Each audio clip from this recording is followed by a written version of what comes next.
challenges that we have as we begin to manage, feed, and develop the puppies that we are keeping or that we are co-owning out, which is also keeping too, because we have the opportunity later on to go to those puppies, the males and females, and use those puppies for our breeding program. If they are able to cross certain hurdles, or they check certain boxes that we need checked in order to be able to use them. So let's talk about puppies. You're getting, when you get a puppy from me, I don't care how long you have been dealing with puppies or dogs or what your experience is. In most cases, I am going over a lot of things with you that you may or may not know, just so that you will get a good start with that puppy. So once puppies are born here, we get them up to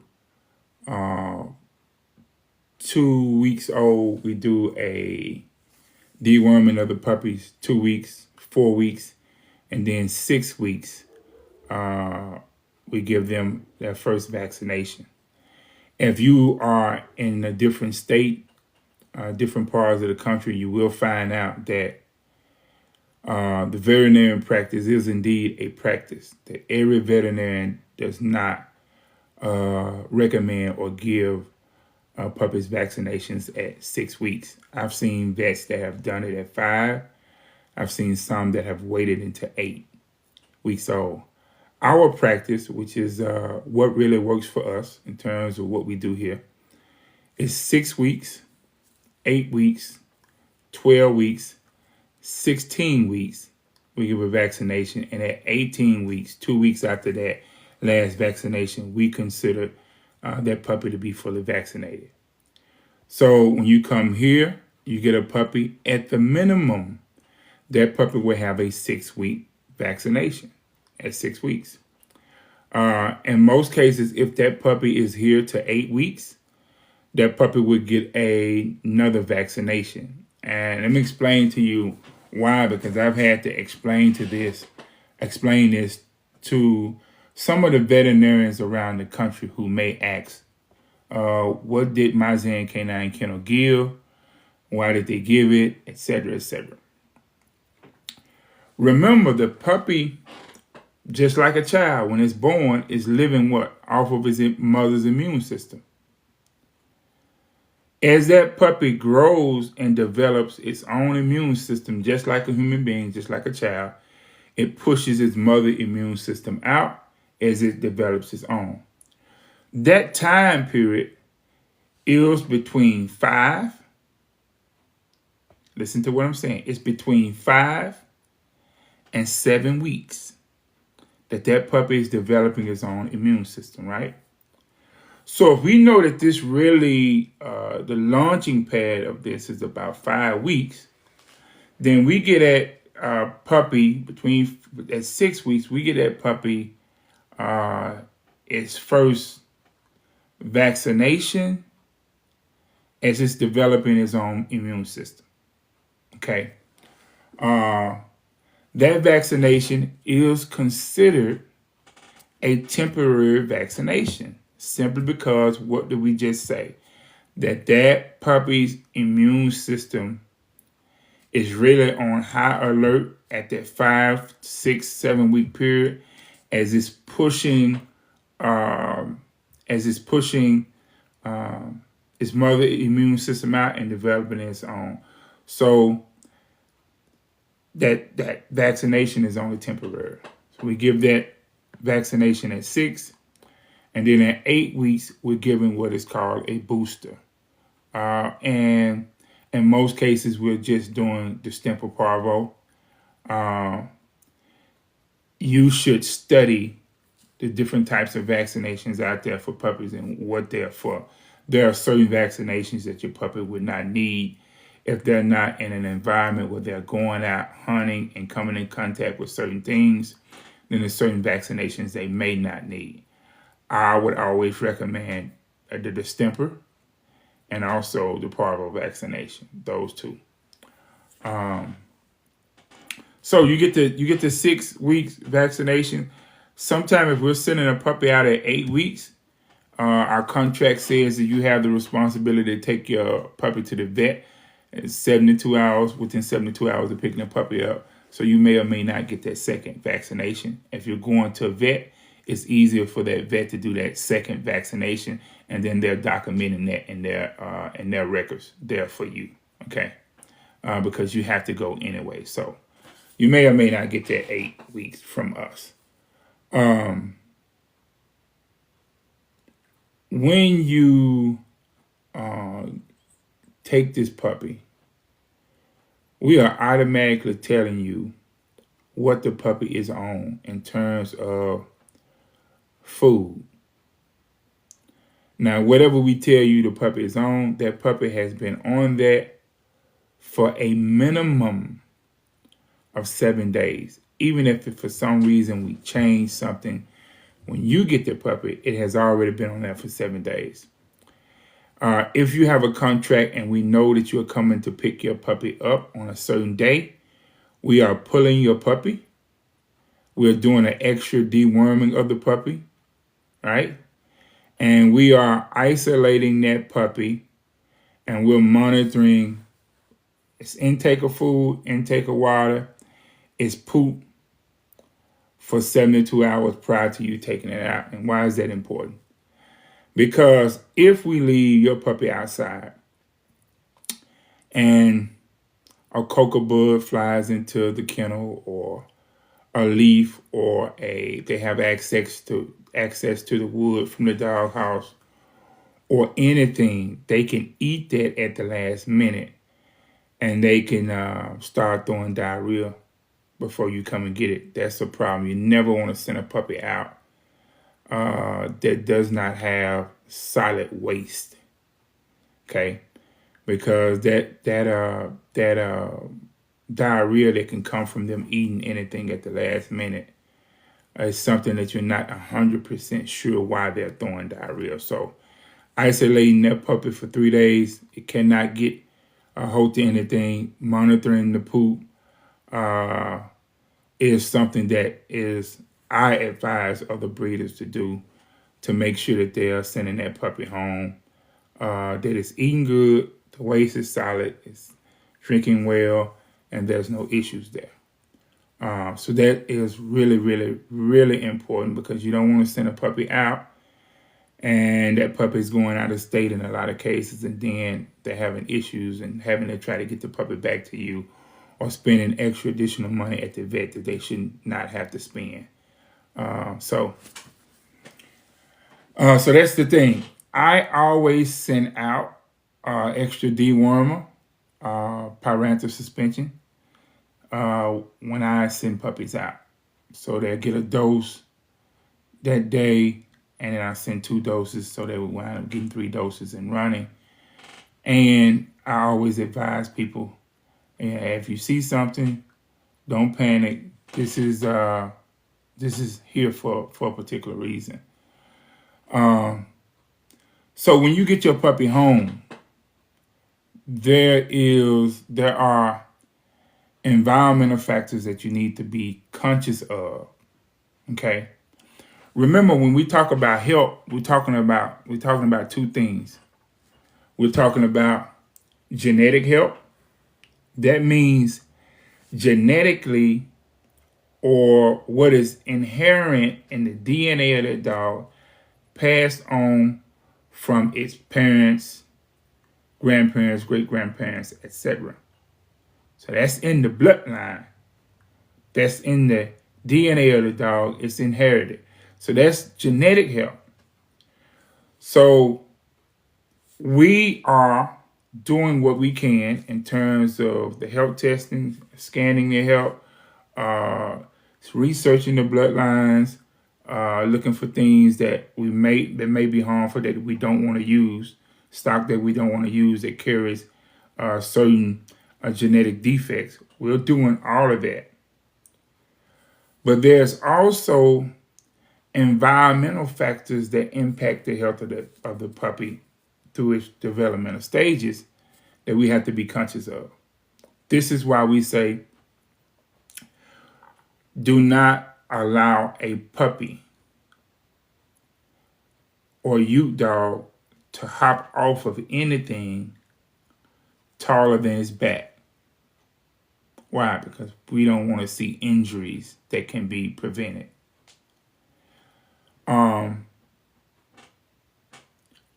I deal with working breeds. I mean, everybody has something different that they deal with. So I specialize in working breeds, particularly the Rottweiler and the Cane Corso. When we're dealing with those two dogs, the dentition, the bite or the teeth of the dog, in order for it to be proper or appropriate for breeding, it sits in a particular position. If you are trying to do bite work, person protection work, hard pressure and checking the drive, anything where that puppy is using his teeth and pulling, you can cause some challenges with that dog's teeth.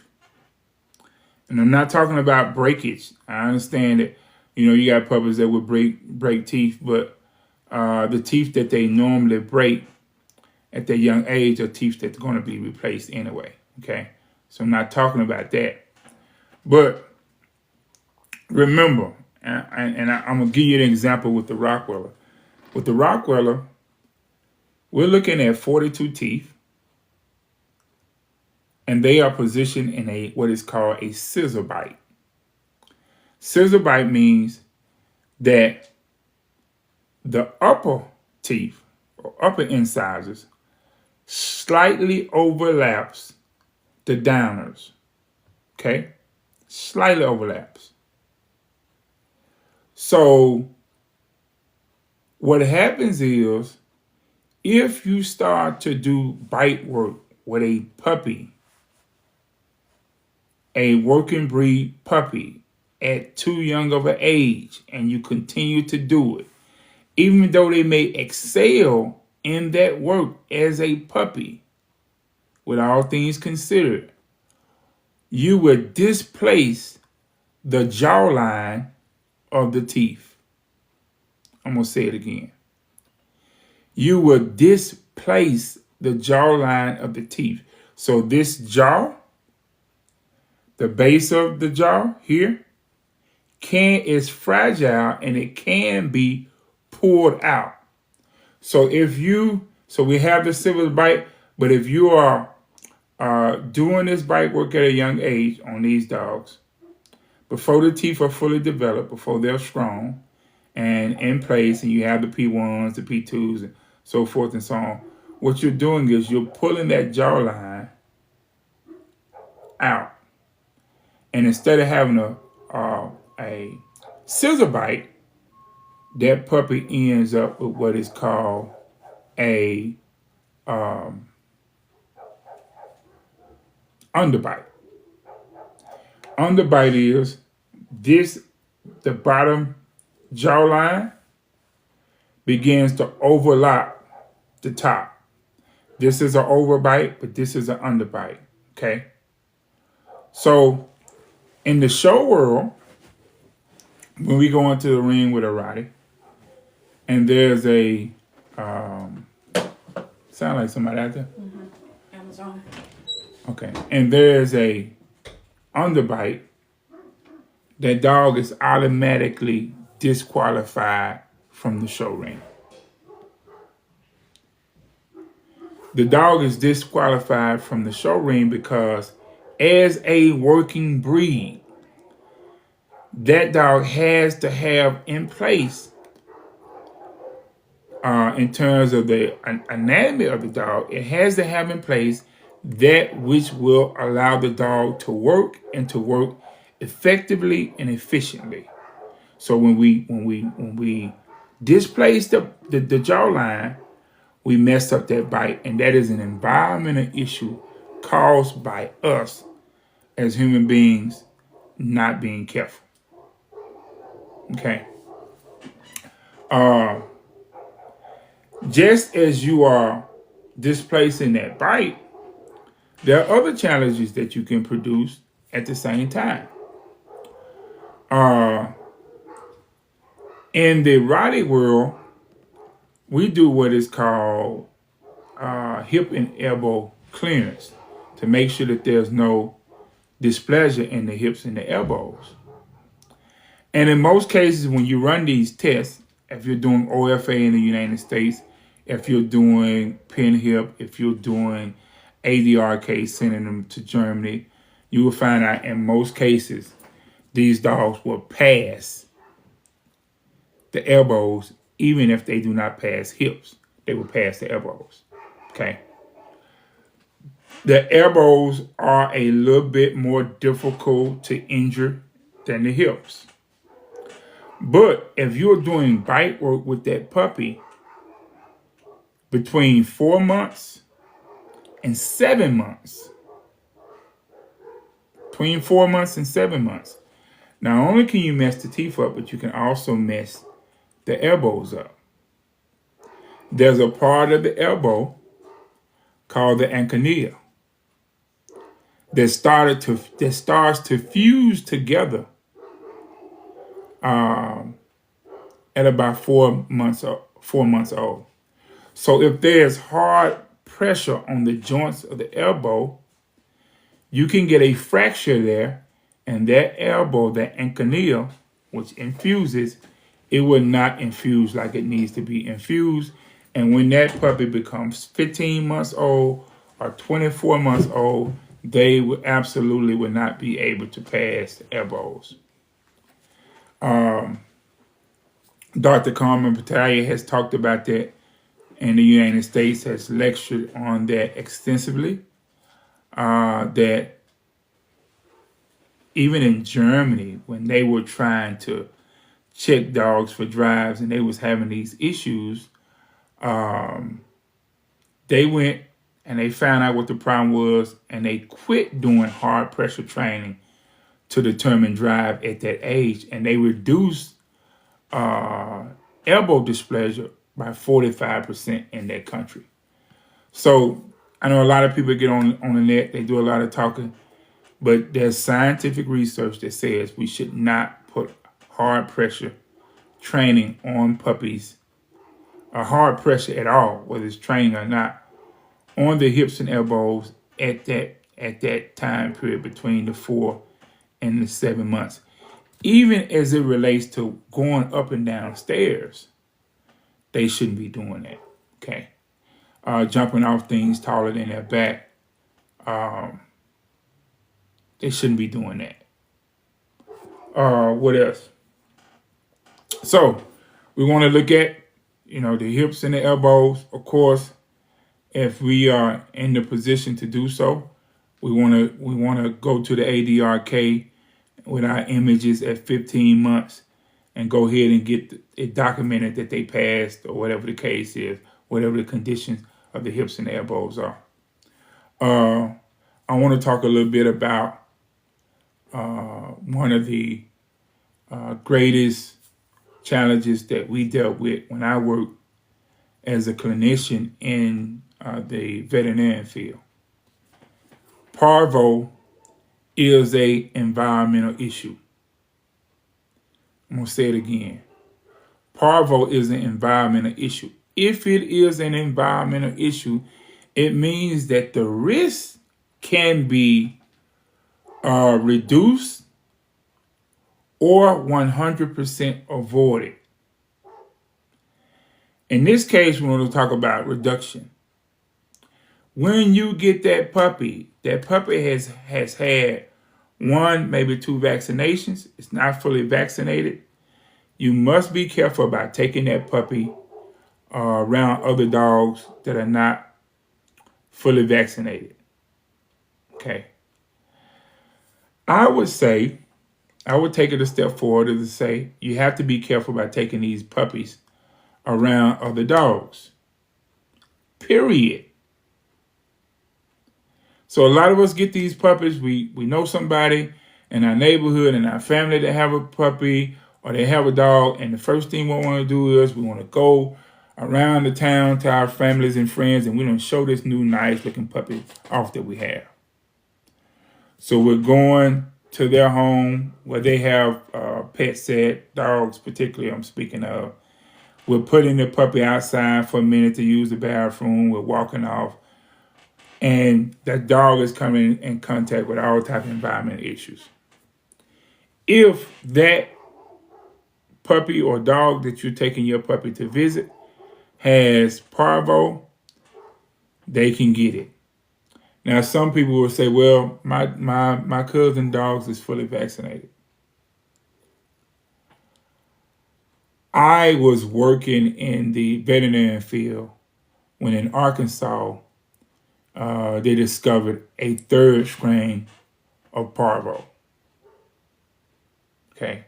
That third strain of parvo does not even have the same symptoms as the first two strains. I've seen cases of dogs with parvo who were not throwing diarrhea at all, who were in fact constipated, and they had parvo. In the older dogs, it was not killing them. It was basically running its course. I never saw an older dog over 2 years old die from the third strain of parvo. But I have seen it take puppies out within 72 hours. So it's not wise to say, hey, I'm just going to take my puppy over here because my cousin, they take their dog to the vet. You never know. And it's not difficult to pick up parvo. And I give you my initial experience with parvo when I really was kind of introduced to it, began to study parvo. I lived in a trailer home that had carpet in it. And I remember having some furniture delivered. And this guy told me, he said, man, how y'all get this place like this, man? It was people staying here, they had all type of animals living in here. So on, so on, so on, so. So my wife at the time, her father had bought him maybe about 2 or 3 months before these guys delivered his furniture, had bought her a Shih Tzu, and the Shih Tzu died. Had diarrhea, blood in the stool, died. I ended up getting a Rottie. Was probably my first full-blooded Rottie, and the same thing happened to the dog. Well, the parvo was in the carpet in the house. And so any dog that you brought in there that didn't have the immune system or couldn't keep up, couldn't fight it off, would get it and die. And I later on found out that's what the case was. And of course, at that time, I didn't know any better. So dog died from parvo. We would go out, dig a hole in the yard, and put the body in the yard, and was just contaminating that property with parvo. We didn't know any better. So as time started to go, I started to get into breeding and to starting to study parvo, how it works. 10 or 15 years, 10 years ago, and really learned more about it, how to prevent it. If a dog catches it, how to keep the dog from dying from parvo. Just a long journey, very pleasant journey. I went to Memphis to do a breeding, and I always talk about this. And there's a brother in Memphis. I don't know whether he's still there. It was maybe 3 years ago. A young brother there who rode around in his little Honda in Memphis, making about $4,000 or $5,000 a week, doing house calls, helping people with their dogs, breeding, health issues. And that young brother taught me how to cure parvo without antibiotics. Which is amazing because, people go into clinics and they do that test and they say, hey, your dog got parvo, and You get that small bill, but then say, look, if you want this stuff treated, here's what you got to have. So they give you ampicillin. They send the IV home. They send what is the other thing called? Starts with a P. I can't think of the name of, but it's for diarrhea. So you get 3 different medicines. You get the loperamide. It's loperamide. You get the loperamide. You get the IV bag, and then you get the ampicillin. And that ampicillin, it was expensive before COVID, but then after COVID, it shot all the way up. So you may leave out of there just with the medicine with a, $200-300 bill, and then you may, it depends on how bad it is. You may, and depending on where you at, you may have to come back and get another round of treatment. Because they only release so much ampicillin at a time. They say, hey, we're gonna give you these vials. You can use these for 2 days, and then you come back to us, because ampicillin, when they mix it up, it has a shelf life to it. And when they mix it up, you only have so long that you can use it. So there's no need of sending you with all the treatment at one time, because there's no way for you to store it to keep it from going bad. So you have to come back, they have to do another mix. So it can become expensive. So prevention is important. When you put these puppies down on the ground and they new puppies, you have to supervise them. Not only would they catch parvo by going somewhere and digging something up, because in most cases, when you have a parvo case, in most cases that I've looked at, dogs have been in the yard digging and they have dug it up. It's not necessarily sitting on top of the ground. Parvo can live in the ground for up to 7 years. And so you say, hey, I want to let this puppy outside to use the bathroom. You send the puppy outside. Nobody's supervising the puppy. The puppy goes out, use the bathroom, and then after a few minutes, the puppy's bored, and the puppy starts digging, and they're digging the parvo up. And you look up 2-3 days later, you got a sick puppy, and in most cases, you don't know how the puppy got sick. So those puppies need to be supervised. Even if there's no parvo on the property, I have a puppy now that I kept off of a line breeding. It's a TK line breeding, and she has amazing drive. What do I hate about her? She would eat anything. She would put anything in her mouth. Sticks, rocks, plastics. She's a really, really high drive female. I love that part about her, but she will eat anything, okay? So you have to monitor her. You have to make sure that she don't have access to sticks and rocks and limbs, and because she don't care. She's gonna swallow it, okay? So she has to be supervised when she's in certain areas, okay? Even when I have her in the front room, I got small children.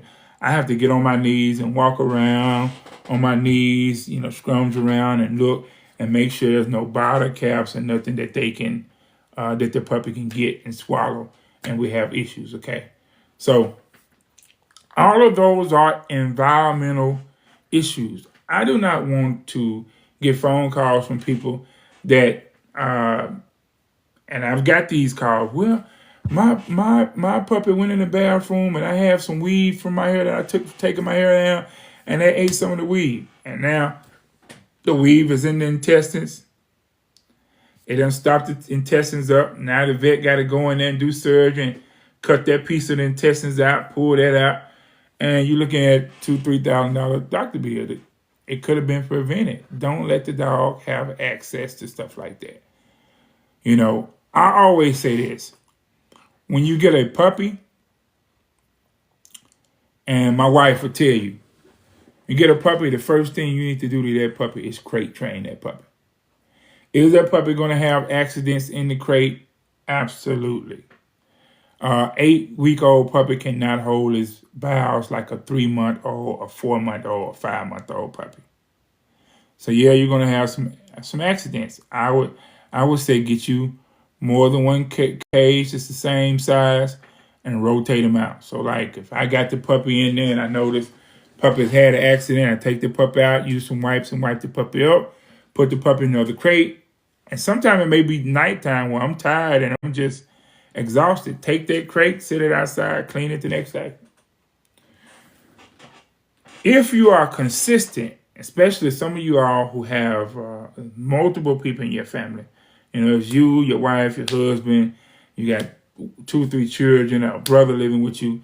If you all are on a schedule, a rotating schedule where, hey, you get up at 6 o'clock to go to work. Can you take the dog out for 15 minutes to use the bathroom? You come in from work at this time. If you all work together, like me and my boys worked together when they first got their first Roddy, the dog will be trained just like that. If everybody pitch in and do a little part, the dog will be trained like that. That female that I have, she just turned 3 months on the 8th. So in 30 days, I crate train her. I could literally get in the bed at 10 o'clock at night. And when I wake up at 6 o'clock in the morning, she has not used the bathroom in her crate. Of course, when I get up, now it's immediately time to take her outside so she can use it. Grab me a couple pieces of cut up hot dogs, take her outside. Once she use it, good girl, good girl, good girl. Give her that treat so she know, hey, when I use the bathroom out here, I get a treat. So that reinforces that good behavior. Environmentals are important. It's important to keep your dog safe. It's also important in terms of using the environment as a teaching tool. So I'm not going to go on and on and on and on, but I will say to you this. A puppy that has drive cannot be a man stopper. Be patient with the development of those puppies. Allow the puppy to be a puppy. When we don't do that, we run into those environmental issues where we do things that can impede the proper development of those puppies. Okay?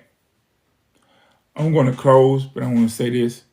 I have, for those of you all who are interested, I have 2 Rottweiler puppies that are not spoken for. They are 3 weeks old. On the top is TK9. It's Hitman. He's a 2-time champion, multi-V rated. He has his standard evaluation. Hips and elbows are complete, and the AKC DNA Plus health is complete. It gives you everything that he's been cleared on. He's at the top of the pedigree. At the bottom is some of that old Nicholas line blood. Is Radula House out of Serbia. Their mother, Lollipop, has had hips and elbows, hard eyes, and she's been V-rated 8 times, 6 times in Serbia, 2 times in the United States. So I have those 2 male puppies that are available. If you're interested, you can always inbox me, text me, give me a call, or whatever the case is. Also, I will be posting sometime tonight. You wake up in the morning, you'll see it.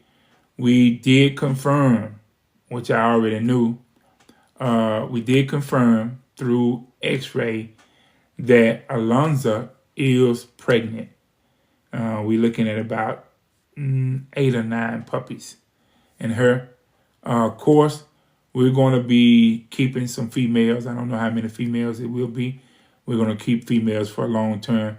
Those males that are in her will immediately be available. So if you are interested in a male Cane Corso, you can, once again, inbox me, call or text, and we'll go ahead and roll out that information for you. I'll tell you, we will have the DNA Plus help for you to review very soon on her and also Gunner. Gunner is the sire. He is a young male. We use him, I always said with my program, it's very important that if I'm going to invest a lot in a male, that I know that male is going to be a producer. That's very, very important to me. I don't want to put thousands and thousands of dollars into one dog and he ends up not being a producer. So in our kennel, we do use males a little earlier than some other kennels, okay? As I said, most of those dogs will stay with us. We'll co-own them out. Some of them we will may help family members who may be trying to get a puppy with. But for the most part, those females are going to stay, and we're going to use the slow process of elimination to decide what 2 females we're going to keep here, and then what's going to be available to the public. So if you are interested in a AKC registered Cane Corso, you can also call, message me, text me, reach out. It's important. We try to, and when we're sending puppies out, we try to have everything ready to go at 8 weeks. Okay. That means we have fully discharged our responsibility in terms of what we said we're going to do in the contract.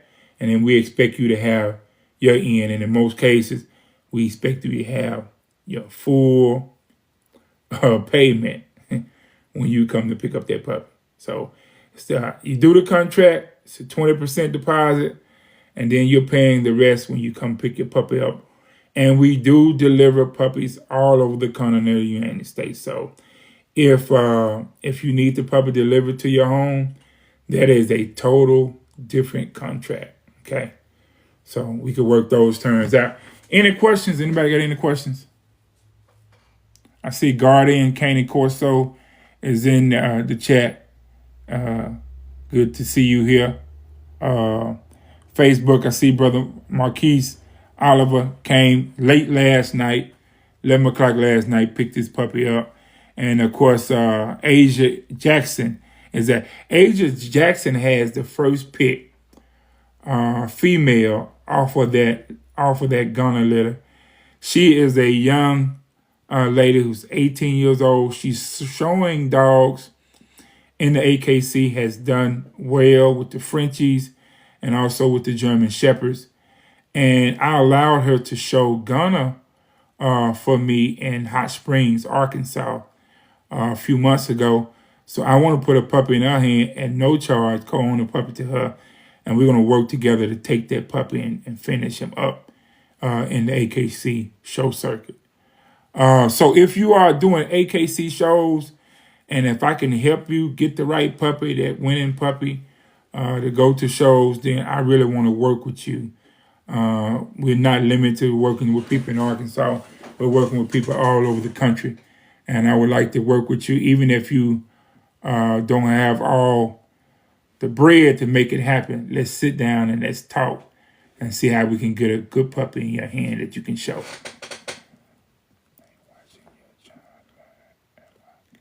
Okay, Paul Shelley, watching your channel, learning a lot. Keep up the good work. Thank you very much.